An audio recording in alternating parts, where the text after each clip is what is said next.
ಬಿಸಿ ಬಿಸಿ ಅನ್ನಕ್ಕೆ ತುಪ್ಪ ಹಾಕ್ಕೊಂಡು ಈ ತೊಕ್ಕನ್ನು ಸೇರಿಸ್ಕೊಂಡು ತಿಂತಾ ಇದ್ದರೆ ಆಹಾ ತುಂಬಾ ರುಚಿಯಾಗಿರುತ್ತೆ.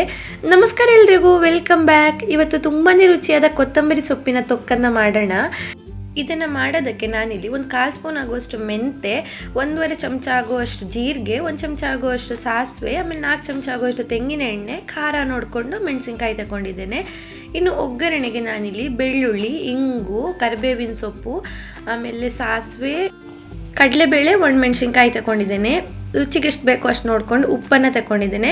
ಇನ್ನು ನಾನಿಲ್ಲಿ ಒಂದು ಪ್ಯಾನ್ಗೆ ಮೆಂತೆ, ಜೀರಿಗೆ, ಆಮೇಲೆ ಸಾಸಿವೆ ಹಾಕ್ಕೊಂಡು ಡ್ರೈ ರೋಸ್ಟ್ ಮಾಡ್ಕೊಳ್ತಾ ಇದ್ದೇನೆ.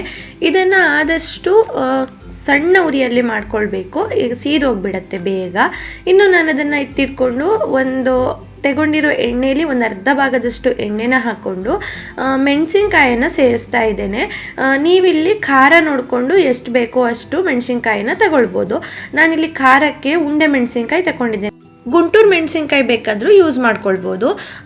ಆಮೇಲೆ ನಾನು ಅದೇ ಬಾಣಲೆಗೆ ಇಲ್ಲಿ ಒಂದು ಅರ್ಧ ಕಟ್ ಆಗುವಷ್ಟು ಕೊತ್ತಂಬರಿ ಸೊಪ್ಪನ್ನು ತೊಳೆದು ಆರಿಸ್ಕೊಂಡು ಸಣ್ಣದಾಗಿ ಕಟ್ ಮಾಡಿ ಇಟ್ಕೊಂಡಿದ್ದೇನೆ. ಇದನ್ನು ಈ ಥರ ಫ್ರೈ ಮಾಡ್ಕೊಳ್ಬೇಕು 2 3 ನಿಮಿಷಗಳ ಕಾಲ. ಇದೆಲ್ಲ ತಣ್ಣಗಾದ್ಮೇಲೆ ಇದನ್ನು ಮಿಕ್ಸರ್ ಜಾರ್ಗೆ ಹಾಕ್ಕೊಳ್ಬೇಕು.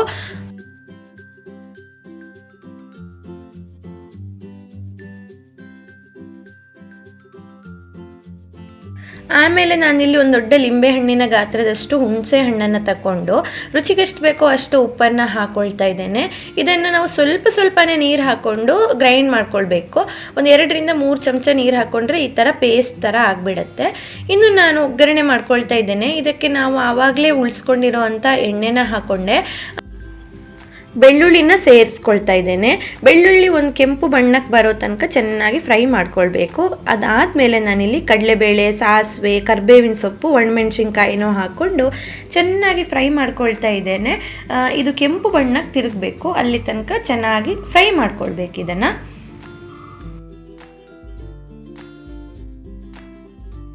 ಕೊನೆಯಲ್ಲಿ ನಾನಿಲ್ಲಿ ಇಂಗನ್ನು ಸೇರಿಸ್ಕೊಳ್ತಾ ಇದ್ದೇನೆ. ಇಂಗು ಸೇರಿಸೋದ್ರಿಂದ ತುಂಬಾ ಚೆನ್ನಾಗಿರುತ್ತೆ ಘಮ. ಅದಾದಮೇಲೆ ನಾವು ರುಬ್ಬಿರುವಂಥ ಕೊತ್ತಂಬರಿ ಸೊಪ್ಪಿನ ಪೇಸ್ಟನ್ನು ಸೇರಿಸಿ ಈ ಥರ ಹಲ್ವ ಥರ ಆಗೋ ಥರ ಚೆನ್ನಾಗಿ ಮಿಕ್ಸ್ ಮಾಡ್ಕೊಳ್ಬೇಕು. ಇವಾಗ ನಮ್ಮ ರುಚಿಯಾದ ಕೊತ್ತಂಬರಿ ಸೊಪ್ಪಿನ ತೊಕ್ಕು ರೆಡಿ. ಇದನ್ನು ನಾವು ಫ್ರಿಜ್ಜಲ್ಲಿ 1 ತಿಂಗಳ ತನಕ ಸ್ಟೋರ್ ಮಾಡ್ಕೊಳ್ಬೋದು.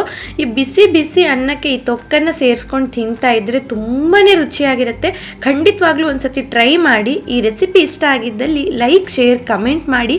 ಸಬ್ಸ್ಕ್ರೈಬ್ ಮಾಡೋದನ್ನು ಮರಿಬೇಡಿ. ಸಿಗೋಣ ಮುಂದಿನ ವಿಡಿಯೋದಲ್ಲಿ. ಬಾಯ್ ಬಾಯ್.